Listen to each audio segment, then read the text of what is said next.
السلام علیکم ناظرین، پروگرام نیوز لاؤنج میں آپ کو خوش آمدید کہتے ہیں۔ میں ہوں آپ کے ساتھ محمد اسامہ۔ پروگرام کا باقاعدہ آغاز کریں گے اللہ تعالیٰ کے پاک نام سے، جو سچا ہے اور سچ بولنے والوں کو پسند کرتا ہے۔ تو ان کے بارے میں جلدی نہ کر، ہم تو خود ہی ان کے لیے مدت شماری کر رہے ہیں۔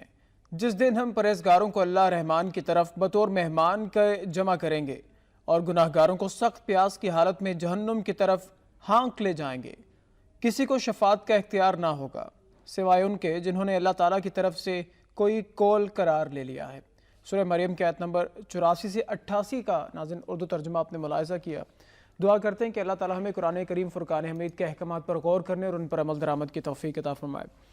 کل کی ناظرین اہم خبریں، سب سے پہلے جو افسوسناک خبر عبدالستار ایدھی صاحب کے حوالے سے۔ عبدالستار ایدھی صاحب وفات پا چکے ہیں۔ عبدالستار ایدھی صاحب کا ڈائلسس کیا جا رہا تھا، لیکن حالت کافی عرصے سے خراب تھی، لیکن کل جب ڈائلسس کے دوران طبیعت زیادہ بگڑی تو آئی سی یو میں منتقل کیا گیا اور وینٹیلیٹر پر رکھا گیا، لیکن ایدھی صاحب انتقال کر گئے۔ اور آج عبدالستار ایدھی صاحب کی نماز جنازہ نیشنل کرکٹ اسٹیڈیم میں ادا کی جائے گی اور حکومتی سطح پر عبدالستار ایدھی صاحب کی خدمات کے حوالے سے اعتراف کیا جا رہا ہے۔ ایدھی صاحب کے حوالے سے 3 روزہ سوگ کا اعلان کیا گیا، صوبائی سطح پر اور وفاقی سطح پر 1 روزہ سوگ کا اعلان کیا گیا۔ آج فوکس عبدالستار ایدھی صاحب پر ہی رہے گا ہمارا، اور وزیر اعظم صاحب بھی واپس آ رہے ہیں، وطن واپس آ رہے ہیں، اس پر بھی کچھ بات کریں گے، لیکن ایدھی صاحب کا یاد ذکر کیا جائے گا کہ عبدالستار ایدھی صاحب کا جو سفر تھا، جو انہوں نے آغاز کیا اور آج تک، یعنی عبدالستار ایدھی صاحب نے اس قوم کو کیا کچھ دیا ہے، بس اتنا ہی اگر کہا جائے کہ پوری قوم کو، لاوارثوں کو، یتیم بچوں کو اور دیگر بے سہارا لوگوں کو باپ بن کے پالا عبدالستار ایدھی صاحب نے، اور لگتا یوں ہے کہ عبدالستار ایدھی کے بعد پوری قوم آج یتیم ہو گئی ہے۔ عبدالستار ایدھی صاحب کی جتنی خدمات ہیں ان کا گھنٹوں ذکر کیا جا سکتا ہے۔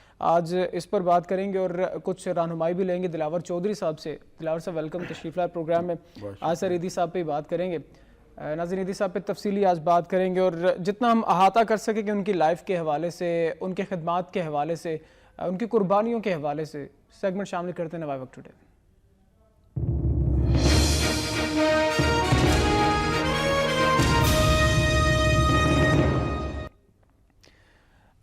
دلاور صاحب، الفاظ ہی نہیں مل رہے کہ ایدھی صاحب کو کس طرح سے ان پہ بات کی جائے۔ عبدالستار ایدھی صاحب پچھلے دنوں کچھ جب سے بیمار تھے تب سے ہی دعائیں پوری قوم کر رہی تھی کہ ایدھی صاحب کی بڑی ضرورت ہے، ابھی جو کام شاید حکومتوں کو کرنے چاہیے تھے وہ ایدھی صاحب نے کیے ہیں۔ کچھ آپ شروع کیجئے پھر آگے بات کرتے ہیں۔ ساما بالکل ٹھیک آپ نے کہا کہ الفاظ نہیں مل رہے، اس لیے کہ میرا خیال ہے کہ وہ الفاظ ابھی ان الفاظ نے جنم نہیں لیا کہ جن سے ایسے لوگوں کو، ایدھی صاحب جیسے لوگوں کو ٹریبیوٹ پیش کیا جا سکے۔ الفاظ بڑے کم اور کمزور پڑ جاتے ہیں ایسی بھاری بھرکم اور عظیم شخصیات کے سامنے، کہ جس طرح کی شخصیت کے عبدالستار ایدھی حامل تھے۔ کیا ایسے لوگ بھی ہوتے ہیں جو اپنا سب کچھ ایک طرف رکھ دیتے ہیں، جو اپنے مفادات، جو اپنے سارے سلسلے جو ہیں وہ ایک طرف رکھ کے انسانیت کی خدمت کا سوچتے ہیں؟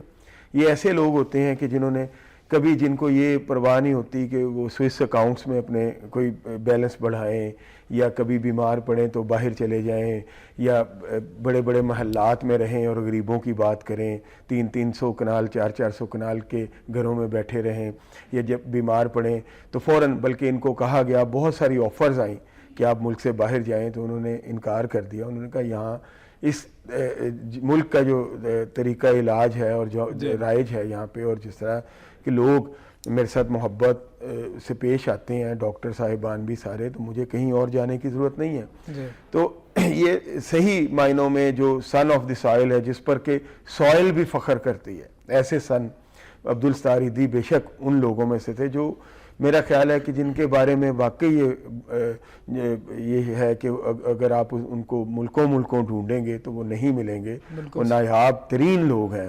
میں سمجھتا ہوں کہ اگر وہ مصرع جو ہے کہ ڈھونڈو گے اگر ملکوں ملنے کے نہیں نایاب ہیں ہم، تو یہاں نایاب ترین ہیں ہم کہا جانا چاہیے۔ ساری عمر سرتپا انسانیت کی خدمت کی، اور ایک عام سے لباس میں جو کہ فاؤنڈیشن کی وردی کہلایا، اور باقی لوگ بھی اس سے پہنتے تھے، وہ پہنے رکھا. کبھی کوئی ہم نے ان سے کوئی بڑی عاجزانہ گفتگو ہمیشہ کرتے رہے, بہت عاجزی سے. نوائے وقت کے دفاتر میں ایک دفعہ تشریف لائے تو ان سے ملنے کی سعادت حاصل ہوئی.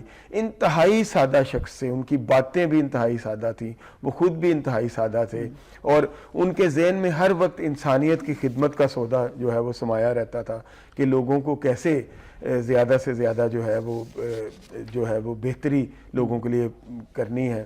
اور آپ دیکھیں کہ جن بچوں کو, جن معصوموں کو, جن لاوارث لاشوں کو کوئی قبول نہیں کرتا تھا, اس کو عیدی فاؤنڈیشن قبول کرتی تھی.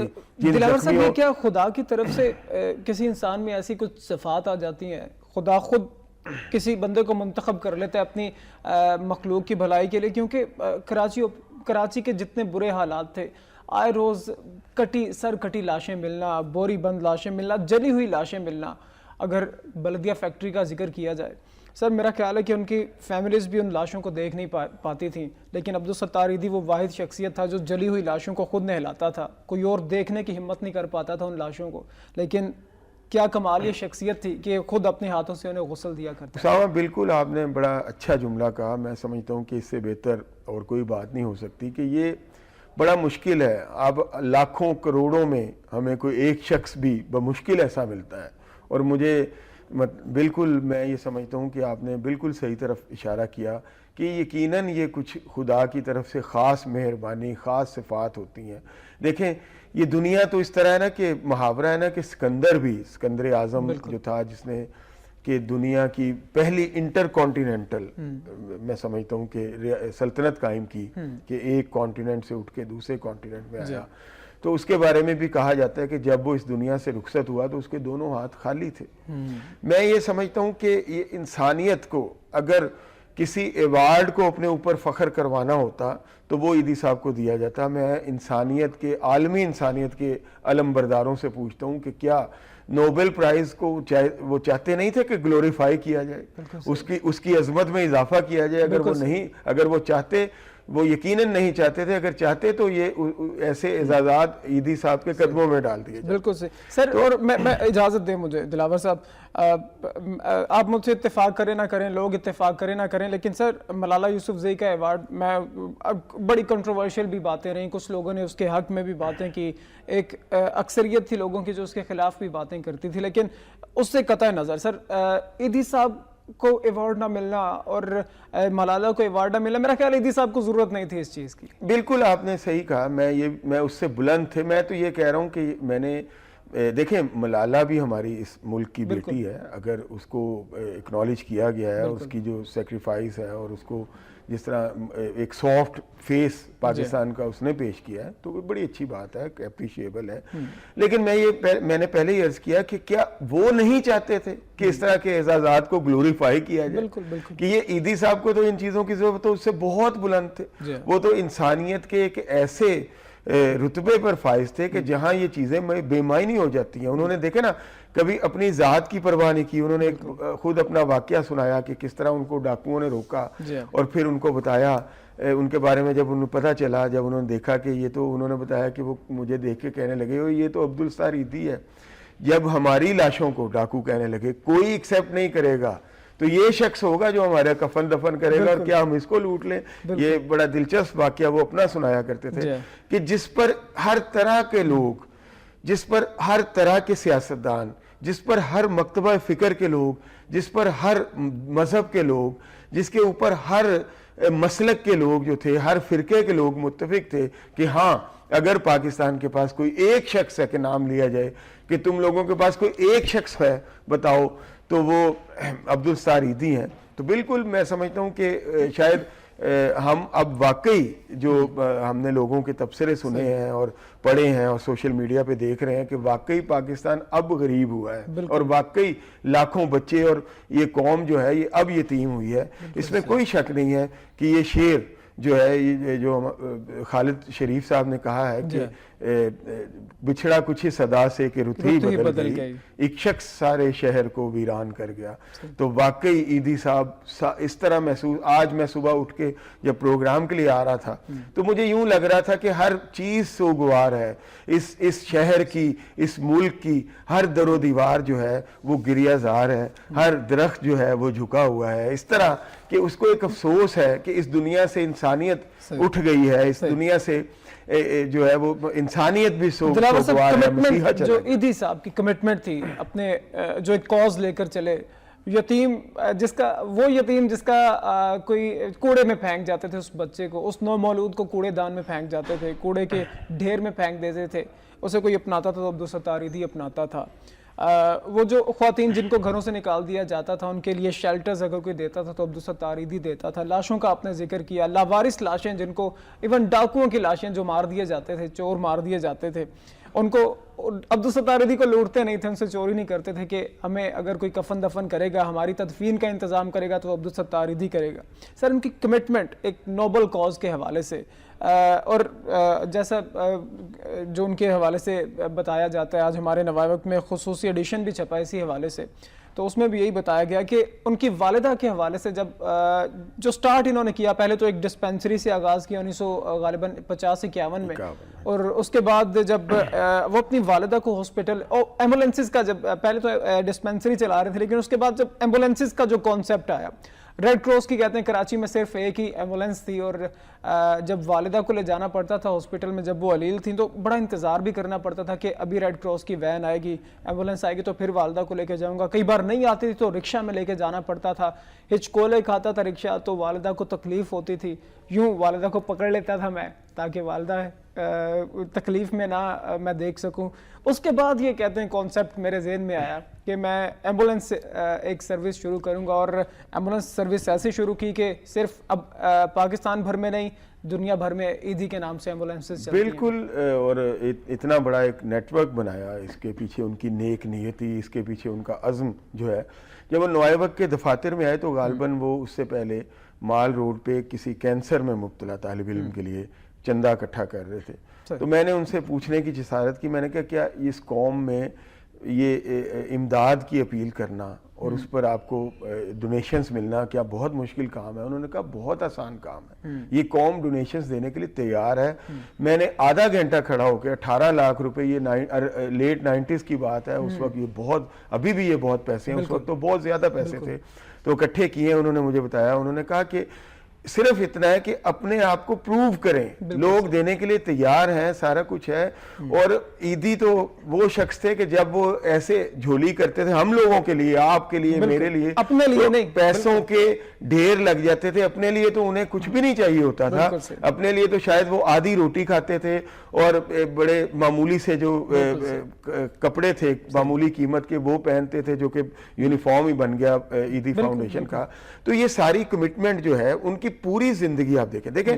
جب انہوں نے یہ بات کی تو میں نے سوچا، میں نے کہا واقعی کہ لوگ جو ہیں وہ تو دینے کے لیے تیار ہیں اس ملک میں، جہاں کے لوگ انتظار لائنیں لگاتے ہیں. اس بندے کی یہ ریپیوٹ تھی کہ میں نے یہ دیکھا ہے کہ لوگوں نے خود لائن میں کھڑے ہو کے لمبی لمبی، جس طرح لوگ اپنے کوئی بینیفٹس حاصل کرتے ہیں لائن میں کھڑے ہو کے، لمبی لمبی، اتنی لمبی لائن تو میں نے لوگوں کو سنیما میں ٹکٹ حاصل کرتے یا بل جمع کراتے یا کوئی بھی ہمیں یہ ہماری جو ہے یہ انٹرٹینمنٹ ہمیں چاہیے یا ہم نے یہ اپنی ضروریات کے لیے اس میں اکتاتے ہوئے دیکھا ہے. لیکن اس سے بھی بڑی بڑی لائنیں میں نے دیکھی ہیں کہ جو لگی ہیں، اور عبدالستار ایدھی صاحب کے لیے لوگوں نے چندہ دیا. یہ ان کی ہر وہ دیا گیا پیسہ، ہر وہ دیا گیا مال، ہر وہ دیا گیا زیور، ہر وہ دیا گیا گھر، جو بھی کچھ انہیں ملا ہے، یہ ان کی شخصیت کے اوپر اس قوم کا مکمل اعتماد تھا. اور وہ اس اعتماد سے بھی کہیں بڑھ کے، اسامہ، یہ نہیں کہ وہ اس اعتماد پہ پورے اترے، بلکہ وہ اس اعتماد سے بھی کہیں بڑھ کے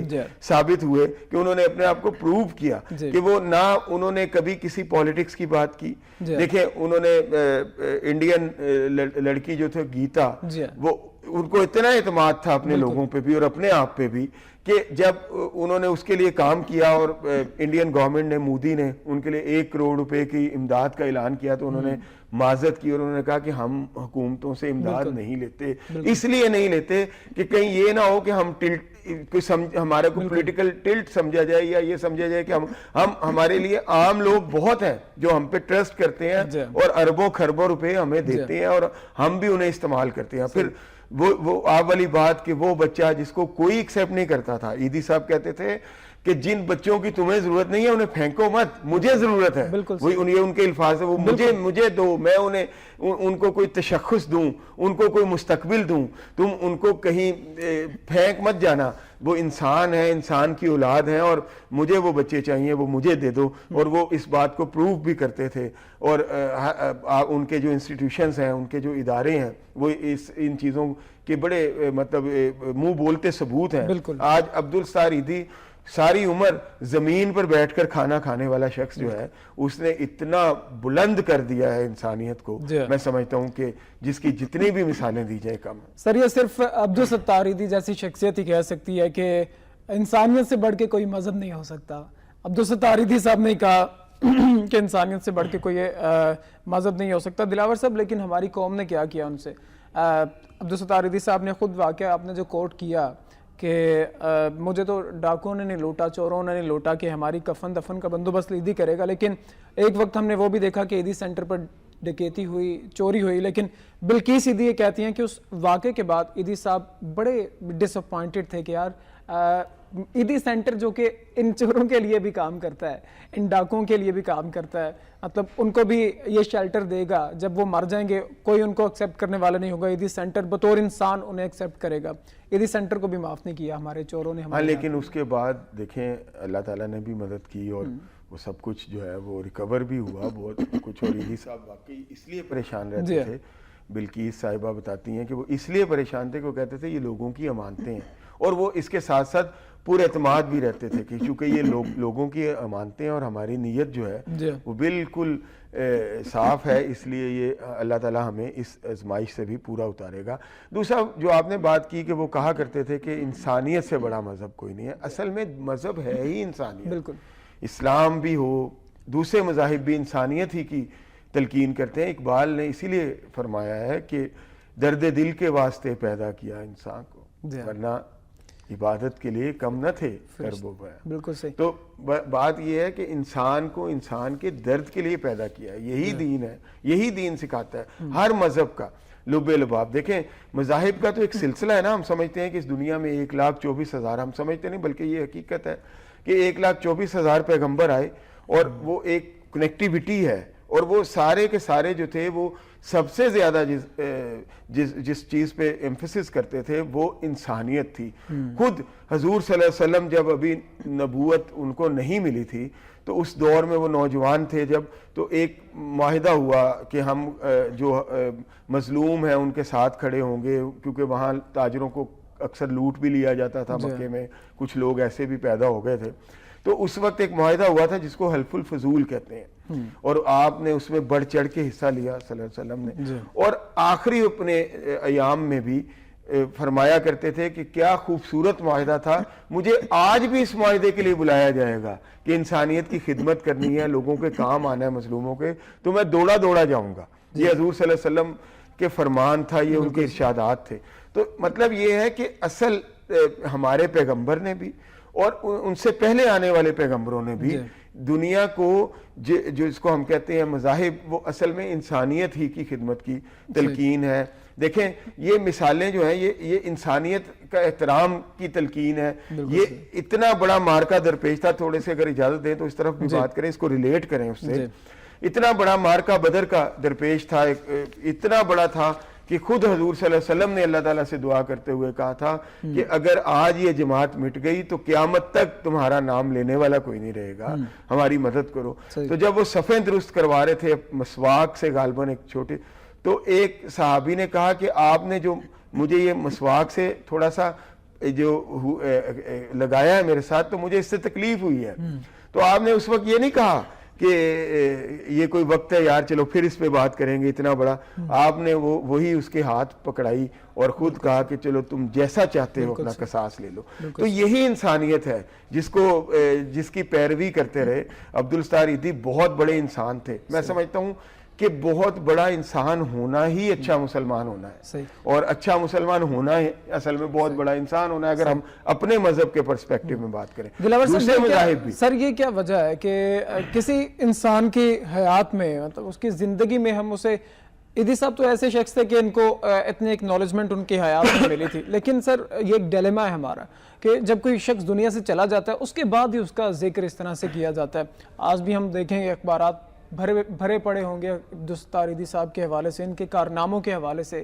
ہر ٹی وی ٹاک شو میں عبدالستار ایدھی کو ٹریبیوٹ پیش کیا جائے گا, جس طرح سے ہم بھی ایک چھوٹی سی کوشش کر رہے ہیں. لیکن عبدالستار ایدھی صاحب کی حیاتی میں, ان کی زندگی میں سر, اور ان جیسے کئی لوگ ان کے لیول کے تو نہیں لیکن اس طرح کا کام کرنے والے لوگوں کو سر ایکنالجمنٹ ہم کیوں ان کی زندگی میں کیوں نہیں دیتے؟ دیکھیں بات یہ اسامہ, میں اس بات سے ایگری نہیں کرتا. میں اس کے لیے وہی عبدالستار ایدھی صاحب کی جو بات ہے اس کو دہراتا ہوں. جو میں نے ان سے یہی بات کی کہ کیا مشکل ہے ڈونیشنز وغیرہ, تو انہوں نے اس پہ یہ کہا تھا کہ نہیں, آپ کا اعتماد ہونا چاہیے, لوگوں کو اوپر بحال رہنا چاہیے, لوگ آپ پر ٹرسٹ کریں. تو یہاں ڈونیشنز کے ڈھیر لگ جاتے ہیں, اکنالجمنٹ, اور جتنی اکنالجمنٹ ملی ہے عبدالستار ایدھی صاحب کو, دیکھیں یہاں کوئی بھی شخص جس کا ایک اچھا پرسپیکٹو تھا وہ اٹھا ہے تو لوگوں نے اس کو اکنالج کیا ہے. اگر عمران خان صاحب کا ایک اچھا پرسپیکٹو تھا, بیک گراؤنڈ تھا, لوگ سمجھتے تھے کہ یہ آنیسٹ ہیں, تو وہ اٹھے تو انہوں نے ایک بہت بڑا کام کر لیا لوگوں کی مدد سے, اور پھر اس کی شاخیں اب بن رہی ہیں پشاور میں دیکھیں. اسی طرح اور لوگ ہیں کراچی میں جو شیفا ہیں, میرا خیال ہے کہ وہ شیپا جو ہیں, سوری رمضان شیپا صاحب, ان کے لیے آپ دیکھیں کہ کتنا لوگ مطلب اس کو کر رہے ہیں. سر ایک انٹرسٹنگ چیز, ایک انٹرسٹنگ چیز شیپا صاحب کے حوالے سے, وہ ایدھی صاحب کی شاگرد ہیں اور ایدھی صاحب کو اپنا استاد مانتے ہیں, اور ایدھی صاحب سے ہی وہ متاثر ہیں اور کہتے ہیں کہ میں عبدالستار ایدھی صاحب ان کا بھی ایک ایمبولینس کا ایک بہت بڑا سلسلہ ہے, بن گیا اور سارا کچھ ہو گیا ہے. تو میرا مطلب ہے کہ لوگ اکنالج کرتے ہیں, یہ ایسی بات نہیں ہے. اور میرا خیال ہے کہ پھر یہ لوگ اس سطح پہ پہنچ جاتے ہیں کہ ان کو میرے اور ہمارے جیسے جو لوگ ہیں ان کی اکنالجمنٹ کی ضرورت بھی نہیں ہوتی, بلکہ وہ ایک بہت اوپر سے بڑی بلندی سے, جیسے وہ حبیب جالب کو کسی نے کہا نا کہ آپ غالب کو کہاں دیکھتے ہیں, تو انہوں نے کہا کہ یہ غالب ہی کہہ سکتا تھا کہ بازیچہ اطفال ہے دنیا میرے آگے, ہوتا ہے شب و روز تماشا میرے آگے. تو یہ عبدالستار ایدھی جیسے لوگوں کو کہاں ضرورت ہوتی ہے, یہ تو ان کے سامنے تو بازیچہ اطفال ہے یہ دنیا, کہ جس میں لوگ, زیادہ تر لوگ, سارے نہیں لیکن زیادہ تر لوگ نفسا نفسی کی طرف مائل ہوتے ہیں, اپنے مفادات, چھوٹے چھوٹے مفادات کے لیے سگنلز پر کھڑا ہونا پسند نہیں کرتے, اور اس طرح کی چیزیں ہیں کہ چھوٹے سے مفادات جہاں مل رہے ہوں وہاں سے وہ حاصل کرتے ہیں. تو ان لوگوں کے لیے یقیناً یہ ہنستے ہوں گے کہ وہ ان باتوں پہ, کہ جیسے وہ کہتے ہیں کہ تخلیق کائنات کے دلچسپ جرم پر ہنستا تو ہوگا آپ بھی یزداں کبھی کبھی. تو یہ اتنے بڑے لوگ تھے, ان کو کہاں ضرورت ہے کہ ہم انہیں اکنالج کریں. میرا خیال ہے کہ اکنالجمنٹ بھی ان پہ نازا ہوگی, یہ اتنے بڑے لوگ. تو یہ تو خیر اس سے تو بہت زیادہ مبرہ اور محاورہ تھے.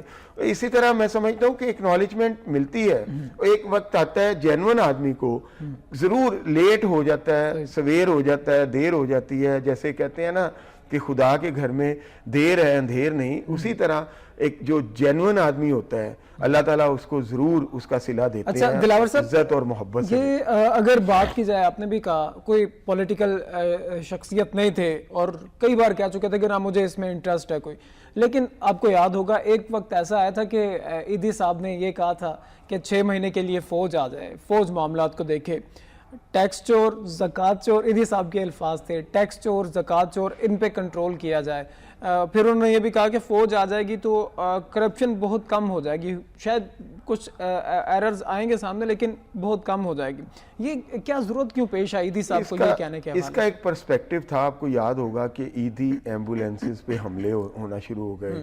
بھتہ خور جو تھے کراچی میں وہ اتنے ایکٹیو ہو گئے, اور وہ کون ہیں, ان میں کئی پولیٹیکل ایلیمنٹ بھی ہیں, کئی نان پولیٹیکل بھی ہوں گے.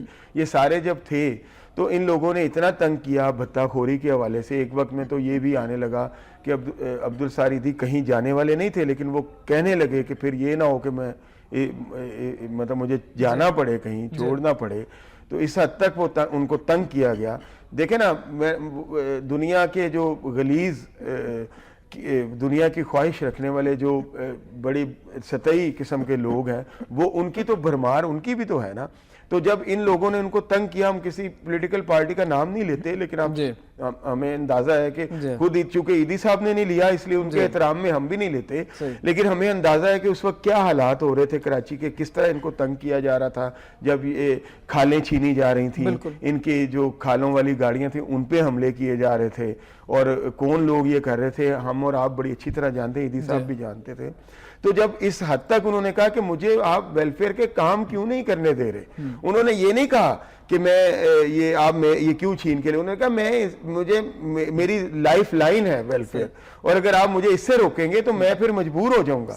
تو پھر اس دور میں انہوں نے یہ بات کہی تھی, اور بڑی میں سمجھتا ہوں صائب تھی, بڑی صحیح بات تھی بالکل. جب وہ ان کو اس حد تک تنگ کر دیا گیا تو پھر ان کے پاس کوئی دوسرا راستہ نہیں تھا کہ وہ یہی مدد کے لیے بلاتے اور یہ ہوتا. تو اس کے بعد دیکھیں آپ کراچی دلاور صاحب کچھ انٹرسٹنگ جو آسپیکٹس تھے ایدھی صاحب کی زندگی کے حوالے سے. میں انٹرویو دیکھ رہا تھا کافی دیر پہلے ایدھی صاحب کے حوالے سے, تو بلقیس ایدھی صاحبہ سے پوچھا گیا کہ شادی کس طرح سے ہوئی, تو ایدھی صاحب نے بڑا ایک فنی, ایدھی صاحب داڑھی تھی لیکن بڑے ٹپیکل مولوی نہیں تھے, بڑے وٹی تھے, بڑا ایک سینس آف ہیومر بڑا اچھا تھا ایدھی صاحب کا. تو ایدھی صاحب سے پوچھا کہ شادی محبت کی تھی, اور یہ بھی انٹرسٹنگ چیز ہے کہ بلقیس ایدھی صاحبہ عبدالستار ایدھی صاحب کے ادارے کی ہی ایک نرس تھی, اور بلقیس ایدھی صاحبہ سے جب پوچھا گیا, اور یہ اکثر ناراض رہتی تھیں عبدالستار, مطلب ناراضگی وہ والی نہیں, ایک جو ایک لائٹر موڈ میں رہتا ہے, میاں بیوی کے درمیان ہو جاتا ہے. تو عبدالستار ایدھی صاحب سے کہا کہ ویسے تو وہ ان کے ہر کام میں حصہ دار ہے, ہمارے لیے ایدھی صاحب کے جانے کا جو جتنا نقصان ہے اتنی نہیں تو کافی حد تک یہ تسلی موجود ہے کہ ہمارے پاس بلقیس ایدھی موجود ہے. تو ایدھی صاحب سے پوچھا گیا کہ محبت زندگی میں, تو انہوں نے کہا کہ بلقیس سے پہلے مجھے 5 محبتیں ہو چکی تھیں, لیکن میرا حلیہ اتنا خستہ حال تھا, میں عجیب سے قمیض شلوار پہنتا تھا, عجیب سا جوتا, تو کوئی لڑکی مجھ سے شادی کے لیے تیار نہیں ہوئی. تو کریڈٹ دیتا ہوں میں اس خاتون کو کہ یہ چھٹی میری لائف میں تھی, لیکن پہلی 5 نے شادی نہیں کی تو اس نے مجھ سے شادی کر لی. اور پھر بلقیس صاحبہ سے پوچھا گیا کہ آپ شادی کے بعد کہیں پہ گھومنے پھرنے گئے, تو انہوں نے کہا ہاں حیدرآباد میں ایک لاش چھوڑنے جانی تھی, اور شادی کے فوراً بعد ہم وہ لاش چھوڑنے کے لیے گھومنے کے لیے گئے تھے. مطلب شادی کے بعد بھی کہیں پہ گھومنے نہیں گئے, لاش چھوڑنے کے لیے حیدرآباد چلے گئے. ان کی ساری زندگی جو ہے وہ انسانیت کی خدمت سے, اور یہ بالکل اگرچہ کہ انہوں نے ذراہ مذاق یہ بات کی ہو شاید کہ 5 اس طرح یا جو, لیکن واقعی ایدھی کے معیار پہ اترنا بھی اور ایدھی کے ساتھ چلنا بھی ہر شخص کا کام نہیں تھا. ہم لوگ اگر صبح کوئی ویلفیئر کا کام کرنے لگتے ہیں تو شام کو ہم کہتے ہیں یار اب کوئی انٹرٹینمنٹ بھی ہونی چاہیے, ہم نے بہت انسانیت کی خدمت کر لی ہے, اب شام کو ہمیں کوئی دوستوں کے ساتھ چل کے کسی ریسٹورنٹ میں کھانا ہی کھا لیتے ہیں, چل کے یہ کر لیتے ہیں وہ کر لیتے ہیں. تو یہ مسلسل جو ہے اپنے آپ کو ایک چیز کا پابند رکھنا, ہمیشہ کہ ہر آپ کے اوپر انسانیت کی خدمت کا جذبہ ہی اپنے اوپر سوار رکھنا, اس کو قائم رکھنا اپنے اوپر. اور ہر وقت یہ دیکھیں نا کہ شادی کے ان کا جو سیر تھی وہ یہ تھی کہ ایک لاش چھوڑنے حیدرآباد چلے گئے, ایک لاوارث لاش کا پتہ چلا, اور پھر فوری بعد وہ ادھر گئے جب اس کے ویئر اباؤٹس کا پتہ چلا, لاوارث لاش تھی اور اس کو چھوڑنے گئے. تو اتنا بڑا کام یہ آسان نہیں ہے اسامہ, یہ اس لیے کوئی بھی میرا خیال ہے 5 کیا 50 بھی خواتین جو ہیں انہوں نے بڑا سوچا ہوگا کہ ہم اگر اس شخص کے ساتھ جائیں گے کوئی ہمیں وہ نہیں ہے کہ ہمیں کوئی بڑی بہت زیادہ انٹرٹیننگ لائف ہوگی, بلکہ یہ کانٹوں کی سیج بن جائے گی,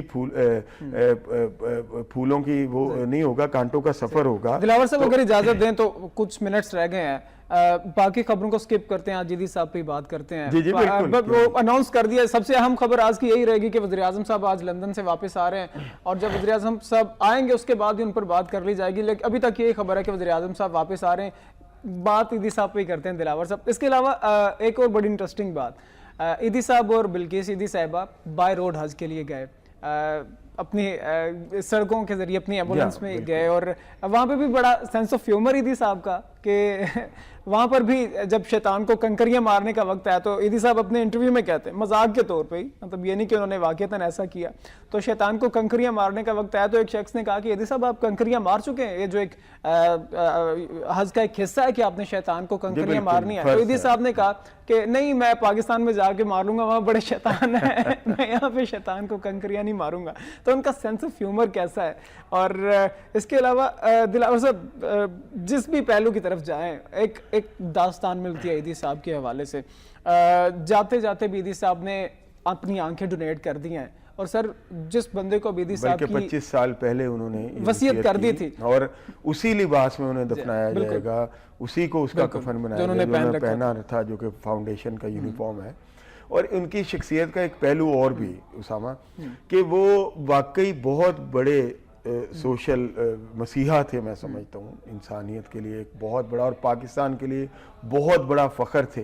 اگر مجھے کوئی غیر ملکی جرنلسٹ یا دوست ملتا تھا اور کہتا تھا یار یہ کیا تمہارے ملک میں ٹیررزم, تو میں کہتا تھا ہمارا ملک وہ ہے جس میں عبدالستار ایدھی بھی ہے, کوئی ہے تمہارے ملک میں کوئی ہے.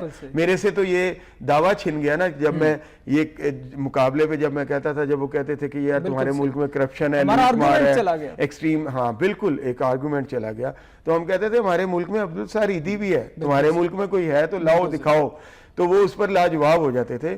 عبدالستار ایدھی کی زندگی کا جو ایک پہلو اور ہے وہ یہ ہے کہ بے شک وہ مذاق میں جرنلی یہ ضرور کہیں کہ جی میں پاکستان میں جا کے شیطانوں کو کنکریاں ماروں گا, جو کہ کہا بھی انہوں نے, لیکن انہوں نے کبھی کسی کی دل آزاری نہیں کی. ہمیشہ ہر ایک کو اتنا احترام دیتے تھے, چھوٹا بڑا سب کے لیے جو ہے. آج کل میں دیکھ رہا ہوں تھا کہ رمضان المبارک میں زکوٰۃ لینے کے لیے ایڈ چل رہے تھے, اور اس میں بچوں کو اس طرح پیش کیا جا رہا تھا, ان کی تذلیل کی. کبھی ایدھی فاؤنڈیشن نے اس طرح کا کام نہیں کیا کہ زیادہ سے زیادہ پیسوں کے حصول کے لیے, زکوٰۃ کے لیے آپ بچوں کو سے ان کا انا چھین رہے تھے. سر ان کے اعداد و شمار تو یہ ہے کہ ایدھی صاحب خود کہتے ہیں کہ جتنا ہمارا خرچہ ہے اس سے کئی زیادہ ہمارے پاس ڈونیشن آتا ہے. بالکل. اور دوسری بات یہ ہے کہ کوئی ایک شخص بھی یہ نہیں کہہ سکتا کہ ایدھی صاحب نے اس کی دل آزاری کی ہو, کبھی ذاتیات کے حوالے سے, کبھی وہ انسان کو احترام دینا جانتے تھے. ایک ان کی ایک تو یہ نا کہ وہ ایک بہت بڑے مسیحا تھے, وہ بہت بڑے انسانیت کے سب سے بڑے, اس صدی کے تو سب سے بڑے, اور پچھلی صدی کے بھی سب سے بڑے خدمت گزار تھے. لیکن اس کے ساتھ ساتھ وہ ایک لوگوں کو عزت دینے والے انسان بھی تھے, ایک ہمبل عاجز انسان کہ جس کے پاس جو بھی جاتا تھا وہ احترام کے, وہ کانفیڈنس کے, وہ جو ہے وہ لدا سے لدا پھدا واپس آتا تھا. اور وہ اپنے آپ کو واقعی کو غریب سے غریب اور کوئی ہمبل سے ہمبل شخص بھی جو ہے جب ان سے بات کرتا تھا, ان سے ملتا تھا, تو اس آنر کے ساتھ واپس آتا تھا کہ وہ ایک انسان ہے. وہ اتنا آنر دیتے تھے اس کو. تو دلاور صاحب اب یہ جو اب اس کے بعد کی صورتحال ہے, ایدھی صاحب نے جو اپنی فہم سے, اپنی فراست سے اور اپنی ذہانت سے یہ معاملات چلائے, بڑے ادارے کام کر رہے ہیں, بڑے پاکستان میں ادارے ہیں جو اس طرح سے کام کر رہے ہیں, لیکن ایدھی فاؤنڈیشن سب سے ڈیفرنٹ ہے, سب سے ممتاز ادارہ ایدھی فاؤنڈیشن ہے. لیکن سر اب ان کے صاحبزادے فیصل ایدھی اور ان کی زوجہ بلقیس ایدھی صاحبہ سر بڑا کام کیا. ان کو پتہ ہے کہ ایدھی صاحب کس طرح معاملات چلاتے تھے, اور یہ ایک ادارہ بن چکا ہے. ایدھی صاحب چلے تو گئے, لیکن یہ ادارہ میرا خیال ہے کہ کام کرتا رہے گا, اور ہمیں یقین ہے کہ بڑے اچھے طریقے سے کام کرے گا. اب یہ ضرورت کیا ہے سر اب ایدھی صاحب کی ایبسنس میں, اب یہ کیا آپ سمجھتے ہیں کہ کچھ انہیں مزید چیزیں کرنے کی ضرورت ہے, یا کر پائیں گے یہ لوگ؟ اسامہ, میں اس ادارے کے بارے میں اگر کوئی ایڈوائز کروں گا تو ایسے ہی ہوگا جیسے کہ چاند پہ تھوکا جائے. میرا مطلب کہنے کا یہ ہے کہ اتنی بڑی مثالیں ایدھی صاحب زندہ مثالیں چھوڑ گئے ہیں کہ میں سمجھتا ہوں کہ وہ اس ادارے کو 20 صدیوں نہیں تو 20 سال جو ہے وہ اس راہ راست سے ڈگمگا نہیں سکتا یہ ادارہ. جتنی بڑی اگزامپلز قائم کر گئے ہیں, احتساب کی, اپنے سیلف جو ہے وہ احتساب کی, اور ہر طرح کی, اور جس سادگی سے لوگوں کی امانتوں کو انہوں نے امانتوں کے طور پہ سمجھا ہے. اور آگے ہم دیکھ بھی رہے ہیں کہ فیصل ایدھی بھی اسی طرح کے شخص ہیں اور اسی سادگی سے اسی ہمبل نیس کے ساتھ وہ آگے بڑھتے ہیں. اور بلقیس عیدی کو بھی ہم دیکھ لیں, ان کی زندگی تو رچ بس گئی ہے نا, وہ ان کی کوئی علیحدہ سے اب کوئی شخصیت نہیں ہے, وہ بھی عیدی ہیں, عبدالستار عیدی بن چکی ہیں. ان کے ساتھ رہ کے میں نے جیسے کہا نا کہ ہر ایک کے بس کی بات نہیں تھی کہ وہ عیدی صاحب کی رفاقت ملے اس کو, کیونکہ وہ ہر کوئی اس قابل نہیں تھا. تو وہی تھی اور انہوں نے ثابت بھی کیا اپنے آپ کو, اور کئی دہائیوں سے انہوں نے ثابت کیا. اور پھر جس سادگی سے وہ چل رہی ہیں, میں سمجھتا ہوں کہ اس ادارے میں اب ایک عیدی نہیں ہے بلکہ جو عیدی کے لگائے ہوئے پودے ہیں وہ خود بھی عیدی بن چکے ہیں. اور اتنے وہ مستحکم ہیں وہ پودے جو لگائے تھے انہوں نے, وہ اتنے قداور اور تناور درخت ہیں کہ ہم بالکل اس بات کی جو ہے وہ میرا خیال ہے کہ ابھی اس ادارے کو کسی ہم جیسے لوگوں کی نصیحتوں کی یا ان کی کسی ایڈوائس کی کوئی ضرورت نہیں ہے. لیکن ہم دعا بہرحال ضرور کر سکتے ہیں کہ جس طرح سے عیدی صاحب کے حیات میں انہوں نے کامیابیاں حاصل کی عیدی فاؤنڈیشن نے, اب مزید کامیابیوں کا سلسلہ آگے بڑھے گا اور مزید اضافہ کیا جائے گا انسانیت کی خدمت کے حوالے سے. بالکل ایسا ہی ہوگا اور انشاءاللہ ہم دعا گو ہیں جیسا کہ آپ نے کہا ایسا ہی ہو. جی اچھا دلاور صاحب, حکومت انہیں کیا دے سکتی ہے؟ انہیں کسی چیز کی ضرورت نہیں ہے. عیدی صاحب کے حوالے سے صوب کا اعلان کر دیا, ایک دن کا وفاق نے کر دیا, 3 دن کا صوبوں نے کر دیا. حکومت سے وہ لینا بھی نہیں چاہتے تھے, آپ نے بالکل صحیح کہا. لیکن سر اب کیا حکومت کیا کر سکتی ہے, کیا کرنا چاہیے, اور آپ کو مجھے کیا کرنا چاہیے عیدی صاحب کے اس مشن کو آگے لے کے جانے یہ بات آپ نے بڑی اچھی کی کہ حکومت کو کیا کرنا چاہیے اور ہمیں کیا کرنا چاہیے. ہم سب کو, حکومت کو بھی یہ سوچنا چاہیے کہ ہم اپنی زندگی میں 5% وہ تبدیلی لائیں جو عیدی صاحب کی پوری زندگی تھی. ہم چلے پورا نہیں, 5% حکومت, 10% عام شخص 5%, کہ ہم نے ایک نیکی روزانہ کوئی نہ کوئی کرنی ہے عیدی صاحب کو ٹریبیوٹ کرنے کے لیے, اللہ تعالیٰ کو خوش کرنے کے لیے, اور انسانیت کو جو ہے اپنے طرف سے جو ہے وہ انسانیت کے لیے اچھے کام کرنے کے لیے, انسانیت کو فائدہ پہنچانے کے لیے, تاکہ ہم سرخرو ہو سکیں. کم از کم ایک چھوٹی سی نیکی, وہ نیکی یہ بھی ہو سکتی ہے اسامہ کہ ہم جا رہے ہیں اور راستے میں کوئی پتھر ہو ہم اس کو سائڈ پہ کر دیں, یہ بھی ایک نیکی ہے. ضروری نہیں ہر نیکی کو ہم پیسوں سے تولنے لگتے ہیں. بعض لوگ بہت بڑے پیسے خرچ کرتے ہیں لیکن ان کا ذرائع آمدن جو ہے وہ اچھے نہیں ہوتے, اور میں سمجھتا ہوں اس کا کیا فائدہ. اس کے بجائے وہ ڈونیشنز دینے کے بجائے, پیسے خرچ کرنے کے بجائے اپنے ذرائع آمدن کو جائز کر لیں تو یہ زیادہ بہتر ہے. تو اس طرح کی چھوٹی نیکی, کوئی بچہ دیکھیں, کوئی بوڑھا دیکھیں, اس کو سڑک کراس کر دیں, یا اور کچھ نہیں تو اگر سگنل پہ کھڑے ہوں اور ہمیں ڈر نہ ہو کہ یہاں پہ ہمارا چالان ہو جائے گا, اس کے باوجود کہ کوئی نہ ہو چالان کرنے والا, ہم سگنل کی پابندی کر لیں. اس طرح جو اچھے لوگ ہیں ان کی یاد منائیں. دن میں کوئی ایک چھوٹا سا کام, کسی بے سہارا کے سر کے اوپر ایک دستے شفقت ہی رکھ دیں پیار بھرا, کوئی اس پہ کوئی پیسے, بڑی زندگی میں بے تحاشا ایسی نیکیاں ہیں, اچھے کام ہیں جن پر ایک پیسہ خرچ نہیں ہوتا. ہم یہ نہ سوچیں کہ ہر چیز پیسے سے چلتی ہے, ایک پیسہ خرچ نہیں ہوتا, ایک پائی خرچ نہیں ہوتی, اور دنیا کو اس کا فائدہ, اس کا بینیفٹ ملتا ہے.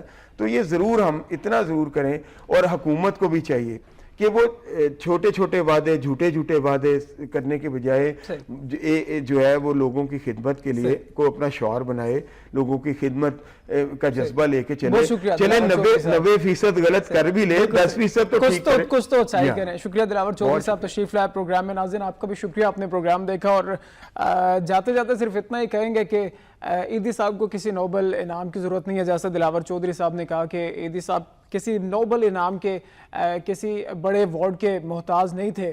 وہ شاید نوبل ایوارڈ عیدی صاحب کا محتاج ضرور رہا ہے جو عیدی صاحب کے نام سے منسوب نہیں ہو سکا. بہرحال دعا کرتے ہیں کہ اللہ تعالیٰ عیدی صاحب کو کروٹ سکون اور کروٹ اللہ تعالیٰ عیدی صاحب کو رحمتیں عطا فرمائے. جس طرح سے انسانیت کی خدمت کی ہے عیدی صاحب نے, جتنی بھی بات کی جائے, گھنٹوں عیدی صاحب پہ بات کی جا سکتی ہے, جتنے ان کے کارنامے ہیں, جتنے ان کی اچیومنٹس ہیں انسانیت کے لیے. اور ایک بار پھر سے میں عیدی صاحب کا جو مشہور فکرہ ہے کہ انسانیت سے بڑھ کے کوئی مذہب نہیں ہو سکتا, انسانیت کو پروموٹ کریں, انسانیت کو فروغ دیں, انسانیت کا خیال رکھیں اور خود بھی اچھے انسان بنیں. مجھے اجازت دیجیے, اللہ حافظ.